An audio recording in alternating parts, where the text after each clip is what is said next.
El siguiente segmento tiene contenido o opinión. La entrevista en A Primera Hora. Analizamos los hechos del momento junto a sus protagonistas.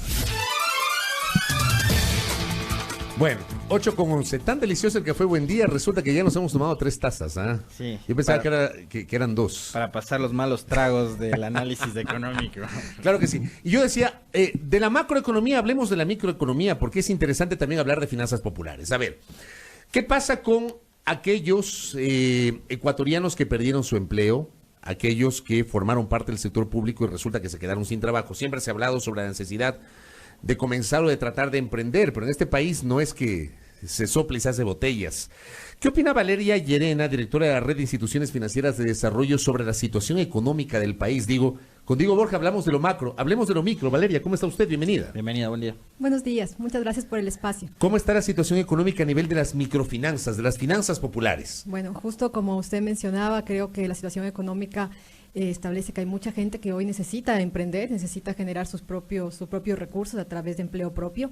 Y las microfinanzas tienen como fin eso, el apoyar a la gente, a los emprendedores, el apoyar a la gente que tiene bajos recursos, el apoyar a las personas que generalmente han sido excluidas de los sistemas tradicionales. Nosotros como red financiera impulsamos a través de varias organizaciones el apoyo a estas microfinanzas, el apoyo a la inclusión financiera, porque consideramos que la inclusión financiera y las microfinanzas son una herramienta muy potente para reducir estas brechas de desigualdad, para reducir la pobreza, para apoyar emprendimiento, generar trabajo y esto generar desarrollo que escalando la macroeconomía mejoraría en sí toda la economía del país. Valeria, hay algo que el otro día conversaba yo con alguien con respecto a qué tan fácil es emprender. Digo, porque a mí me encanta cuando salen los presidentes de las cámaras de comercio de este país a darnos lecciones de emprendimiento y uno se pone a revisar su historial y resulta que todos son herederos, ¿no? Entonces, para el ciudadano común de a pie, ¿qué tan fácil le puede resultar emprender? Realmente es muy difícil emprender, no existe políticas ni leyes de emprendimiento a nivel de país. Aquí el emprendimiento impulsa mucho esta organización que es la Alianza para la Innovación y el Emprendimiento, que apoya mucho al tema de emprendedores. Realmente la tasa de emprendimiento en el país, la tasa de fracaso de emprendimiento del país es altísima. 70% de emprendimientos. Exactamente. fracasan. Lo que pasa es que muchas personas al emprender realizan o incurren en negocios que tal vez no son ideas adecuadas o tienen una competencia al lado o en una cuadra hay 5 restaurantes de lo mismo. O sea, no fueron pensadas, no fueron planificadas, no hay un plan detrás. No existe un plan detrás. Es una tasa detrás. altísima, 70% de fracaso de emprendimiento. De emprendimiento, sí. Y también falta un apoyo, porque también las entidades financieras, las que apoyan las microfinanzas, también hay que entender que para ellos es muy riesgoso irse a un emprendimiento cuando saben que una tasa del 70% van a fracasar. Y no nos olvidemos que las entidades financieras dan crédito con los recursos del público. Entonces, ellos tienen también la obligación de proteger los recursos del público. Entonces, cuando hablamos de emprendimiento, se tiene que hacer algo mucho más amplio. Es necesario trabajar desde el tema de capacitación, en el tema de mentorías, y no solo capacitación en el ámbito del emprendimiento, porque muchos emprendimientos vienen de la base de la pirámide, muchas veces en jefas de hogar, y hay que trabajar desde el ámbito familiar, desde el tema de la educación de los niños, desde la violencia intrafamiliar y otros temas que también aportan a todo el emprendimiento que va a generar, porque si mañana una mujer se pone un emprendimiento y mañana sufre de violencia familiar, tal vez no pueda continuar. Entonces hay que trabajar en una serie de cosas que establezcan si la idea es viable, si existen cadenas productivas, si es que hay empresas ancla que puedan comprar el producto, si es que esto va a tener un financiamiento. Hay muchísimas entidades que trabajan y fundaciones con Capital Semilla, que es un apoyo a los emprendedores para empezar a formarles en cómo acceder a los créditos, porque también es importante la formación en el acceso al crédito. No solo el regalar ese Capital Semilla, porque después la persona se acostumbra a que esto es a través de un regalo y no sabe pagar. Entonces es un proceso de formación a los emprendedores y en el país falta muchísimo por trabajar en eso. Hay algunas experiencias a nivel internacional que resultaron muy interesantes, por ejemplo la que llevó adelante Mohamed Yunus, me parece que en Malasia, ¿no? A través de estos microcréditos que le entregaba a las clases más desprotegidas, que eran créditos de 100, de $200, y resultaba que ese segmento de la población era el que mejor pagaba. Sí. Es el banco de los pobres que lo llama, y realmente ese es el punto de partida de las microfinanzas, ¿no? Las microfinanzas es dar servicios, productos financieros a la gente con menos recursos. Y ese es el objetivo que lo que plantea la red, es cómo a través de generar estos créditos pequeños se puede apoyar a la gente y se puede apoyar para que salga adelante. Y hay casos exitosos y nosotros en nuestro país donde vemos bancas comunales, créditos asociativos, donde vemos muchas, como digo, mujeres que generalmente son las que emprenden y son las jefas del hogar en estas bancas comunales, donde a través de los créditos que reciben en las instituciones financieras formales, con tasas reguladas, con controles adecuados, pueden salir de la pobreza y pueden generar productos, vender productos, generan empleo, contratan a la vecina, al pariente, al del barrio, y esto genera Estabilidad. No. Genera en escala. Ah, economía de escala. Sí, y lo que va generando es que realmente se reduzca las brechas, se produzca un crecimiento y que la gente mejore su calidad. Pero ¿se puede lograr eso en el Ecuador de hoy? Porque, digo, a mí sí me espeluzna esta cifra que usted ha mencionado, 70% de fracaso en emprendimientos. ¿Se puede revertir en este momento muy particular, con una situación económica muy compleja, con una... digamos, con una tasa de desempleo muy alta, con un grupo de ecuatorianos que ha dejado el sector público, no tiene empleo? ¿Se puede cambiar esa lógica? Sí, por supuesto, ese es el objetivo y eso es lo que nosotros buscamos como red a través de nuestras instituciones financieras. No solo en los temas de emprendimiento, sino también en los pequeños negocios, en los negocios que, si bien es cierto, ya no son emprendimientos, están funcionando, pero requieren un apoyo. Pero también cuando hablamos del apoyo de las microfinanzas, es un trabajo de varios actores. Es un trabajo donde tiene que participar sector público, sector privado. Desde la parte pública también es importantísimo el tema de política económica. Nosotros vemos, y si vemos el tema del microcrédito en los últimos 10 años, con todas las medidas que se han tomado en la economía, vemos que cada vez se incrementa el volumen de microcrédito. Entonces, hoy tenemos 4 veces lo que teníamos hace 10 años. Pero cuando vemos número de operaciones, vemos que las operaciones caen a la mitad. Entonces, eso quiere decir que las entidades siguen colocando, pero en menos personas. Yeah. Y el promedio del microcrédito, en lugar, como decían, de tener créditos de 100, de 200, de hasta 600 que teníamos antes, que eran los promedios de microcrédito, hoy tenemos promedios de $4,000, $5,000 de microcrédito. ¿Y por qué se da este fenómeno? Este fenómeno se da por una serie de cosas. Como digo, como un tema de política económica, un tema de tasas de interés.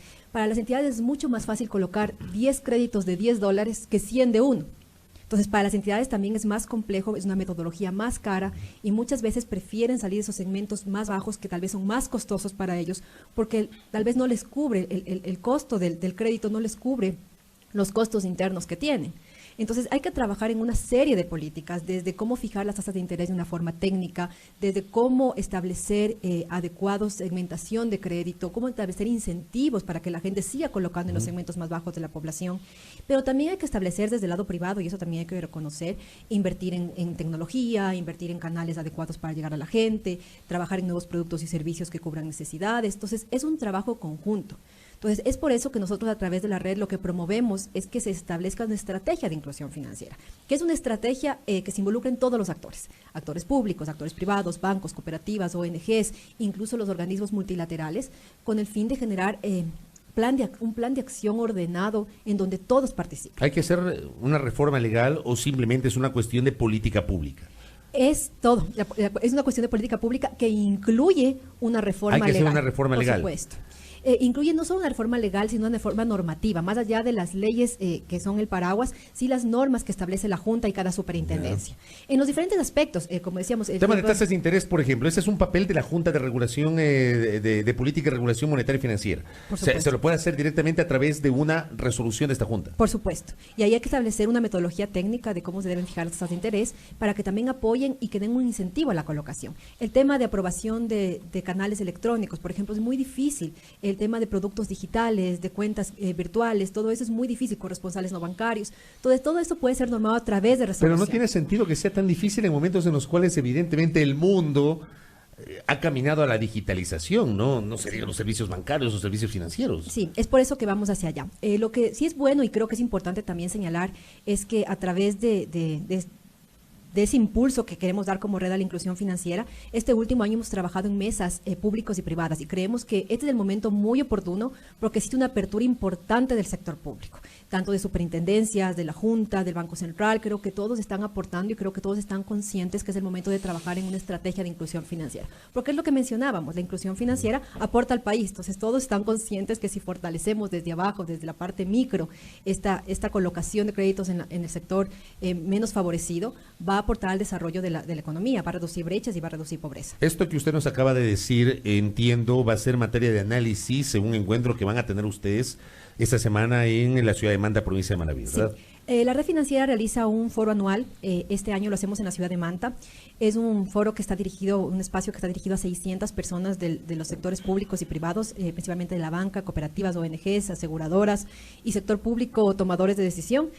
Justo este espacio busca establecer estrategias, alinear y articular las diferentes acciones de los diferentes actores con el fin de buscar un plan de acción en el corto y mediano plazo.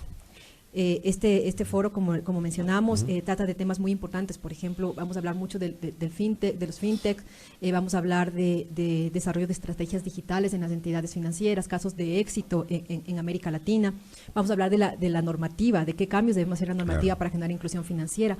Vamos a topar el tema de microseguros, que es algo súper importante que a nivel de país debemos también tratar. No existe una normativa de microseguros, y el tema de educación financiera, que es fundamental. ¿Van ustedes a invitar a alguna autoridad del sector público para que conozca las conclusiones de este foro? Por ejemplo, en el tema de cambios normativos que hemos hablado, ¿ustedes podrían socializar eso con alguna autoridad del sector público? Por supuesto, nos acompañan en un panel muy importante la superintendenta de bancos, la superintendenta de Economía Popular y Solidaria, la gerente del Banco Central y el delegado del presidente en la Junta, que es el que cabeza la Junta de Política y Regulación Monetaria y Financiera.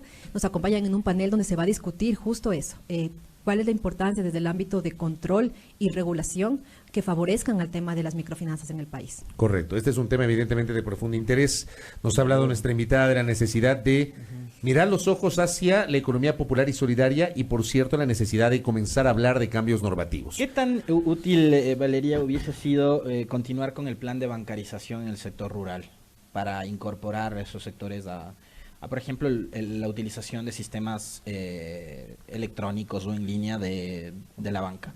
Se lo está haciendo, creo Ya. que es fundamental y se debe continuar haciendo desde bancas, desde cooperativas, porque realmente lo que se busca es que ese sector rural, que ese sector informal, acceda a una banca tradicional, a una banca que sea regulada, que no sea el chulquero con los intereses altísimos o que no dejen el dinero Debajo del colchón. Debajo del colchón o peor aún en una entidad, porque a veces muchos nos fijamos en el interés, bueno, el retorno de ese dinero y ponemos en riesgo los ahorros de las personas. Entonces hay que buscar el tema de formalidad, de entidades que sean reguladas, que sean controladas, y es importantísimo. Mientras más personas se incluyan, estas personas pueden utilizar después otro tipo de productos y servicios financieros, y esto hace que se acerquen y que formalicen sus negocios, sus emprendimientos, incluso sus temas personales. Correcto. Pero aquí tiene que haber un papel, por ejemplo, muy importante de las cooperativas. Digo, que son las instituciones financieras por concepto más cercanas a la gente, ¿no? Sí, ellos trabajan un tema de regionalidad, de territorialidad. Entonces sí es un papel fundamental. Digo, más que pero los bancos, es de- las cooperativas, desde esa óptica, ¿o no? Realmente es de todos. Yo creo que la inclusión financiera es un papel de todos, no solo bancos, no solo cooperativas, sino también las ONGs. Por ejemplo, nosotros como red también tenemos un grupo de ONGs que son entidades que están orientadas a dar crédito en los sectores rurales. Entonces ellos también están orientados en acercarse a la gente, en promover el desarrollo, en generar créditos productivos. Entonces es un papel de todos. Y es un papel también, como digo, de las entidades públicas, porque necesitamos un marco normativo que también favorezca el generar estos canales, productos y acercamiento a la gente. Correcto. Valeria, gracias por el tiempo, Muy amable, por la Valeria, gentileza. Muchas Valeria Llerena, directora de la Red de Instituciones Financieras de Desarrollo, conversando aquí en A Primera Hora sobre justamente la economía popular y solidaria, la necesidad de generar emprendimientos, cambios normativos, etcétera. A propósito de que estos temas serán analizados esta semana en el marco de una nueva edición del Foro Ecuatoriano de Inclusión Financiera en la ciudad de Manta, provincia de Manabí. Gracias a nuestra invitada, 8 de la mañana con 25 minutos en A Primera Hora.